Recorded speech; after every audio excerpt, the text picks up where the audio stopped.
Well, it's been about 2 months since I got my DIY hydroponic system started downstairs for my indoor garden. I'm trying to recreate the success that I had 4 years ago when I set up a mason jar hydroponic system, as well as a deep water culture system that uses an air pump in the water. But disappointingly, this time around, I am not seeing nearly the same level of success that I had. My plants are small, I'm getting yellow leaves, I'm getting root rot, I'm getting pests. All around, it's just been disappointing. So I'm changing all of that. I'm going more technical. I'm going to utilize tools that are available to help create a better hydroponic garden. One company that's doing that is Vivosun. They have the 5-gallon bucket deep water culture system. It seems like overkill to jump right to a 5-gallon bucket from a small setup that I had, but I know from what I've read that these type of systems are better at recirculating water, providing overall better growth and support of small plants. We have the air pump, we have the air hose, and this is the recirculating drip that goes on the top of the plant so that it's constantly getting fresh water. This is the net pot where your plant is going to go, and these are the clay pebbles that help stabilize your plant, keeping the roots moist but not rotten. I'm excited to switch from DIY failure to plants that thrive with technology.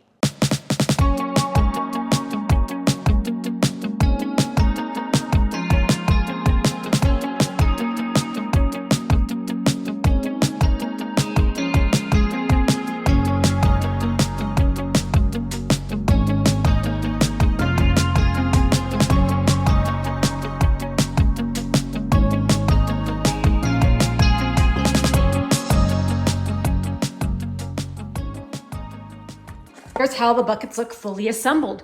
There's 4 connections here to the air pump, which goes to both buckets. The lid is the entire net pot, and there is a hose connecting to the inside rim. There's actually a drip irrigation that comes in through the top. And then your nutrient solution goes into the bucket, and then you have a separate air stone right here. This is what's going to provide the aeration. That's in the bottom of the bucket.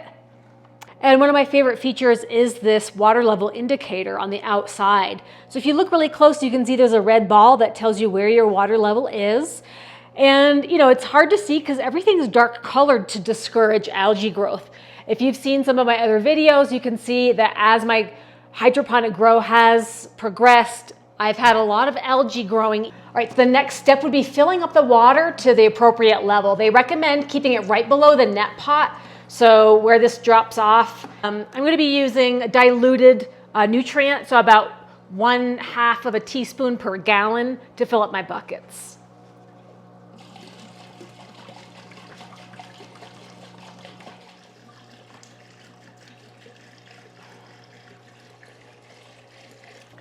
Okay, right at the bottom of the bucket there, at the net pot, the net basket. Let's see if I can get this one to the bottom of the net basket. Okay, all right, water filled. Now the next part is to put in the clay pebbles. So I'm gonna kind of resituate my drip hose there. Just kind of get it a little bit more level. And then putting in washed clay pebbles.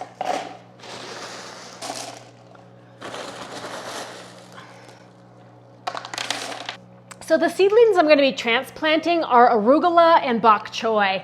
It's been over 2 months since I started these plants and they're so puny. I'm hoping that moving them to a bigger system that can more evenly hydrate them and recirculate the nutrient is going to be a solution for helping these plants grow big and strong. So that's my hope. I'm going to actually leave them in the rock wool rather than trying to pull the rock wool apart, maybe just a little bit.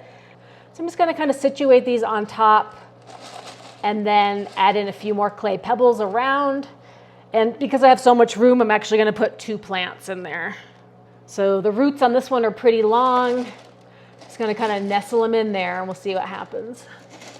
But it should be easier to kind of get these plants more supported with all the clay pebbles. So carefully adding back more clay pebbles and then I'll rearrange afterwards. Okay, now for the bok choy.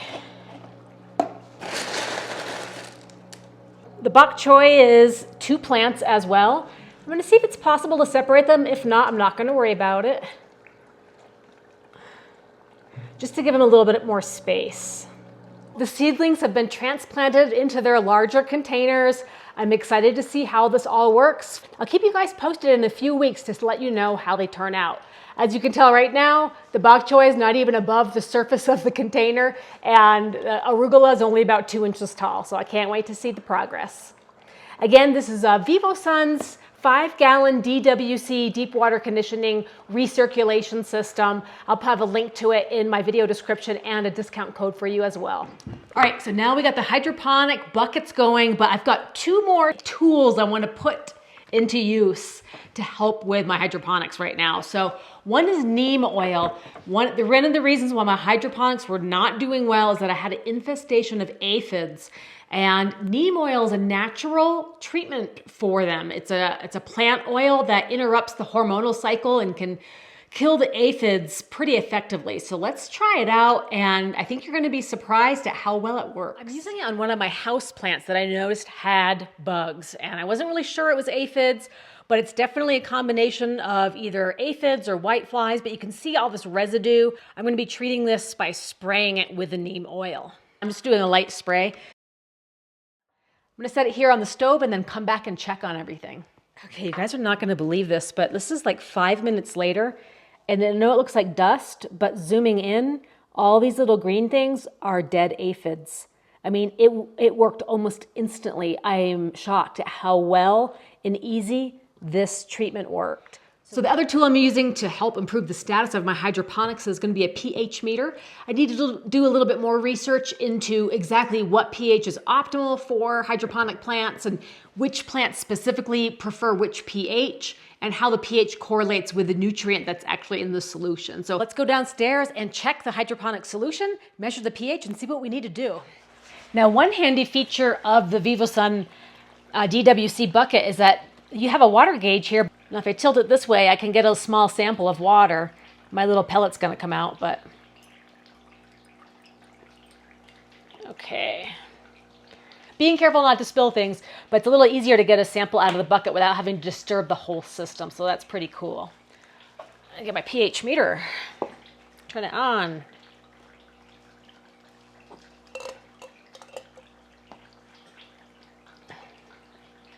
All right, I'm getting a reading of 7.8. So it looks like for arugula and leafy greens, around a pH of 6 up to 7 is supposed to be the best range.